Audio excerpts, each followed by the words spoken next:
This is In Through the Outdoors, and I'm your guide, Chasen Walter. After listening to yesterday's episode a couple of times about Corey and Chris Johnston and the controversy over Robert G. fishing their spot, I can't help but pile on a little. After all, who really owns the spot you fish on? Corey said Robert was fishing their spot.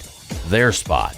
Their spot. They don't own it, but it was a spot they'd been fishing on in the past. I've had it happen to me numerous times, and I'm sure you've had it happen to you too. You head to the lake, you find a spot that's holding fish, and you make a few marks, and now those waypoints are ownership flags. Well, you do truly own the waypoints on your map in the boat, but that spot is everyone's. Wouldn't you agree?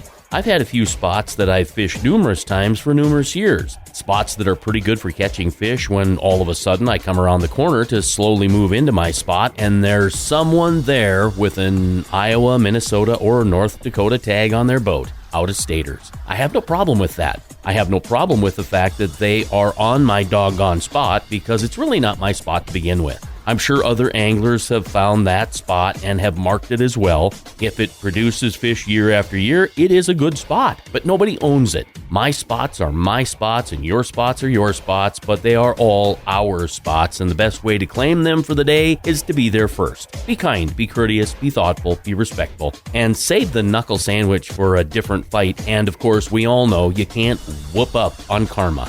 I'm Chasen Walter, and that's In Through the Outdoors. I hope you get out there real soon. As for me, there's no doubt I'll be out chasing Walter on our spot. Find more at chasenwalter.com. Be safe, and thanks for listening.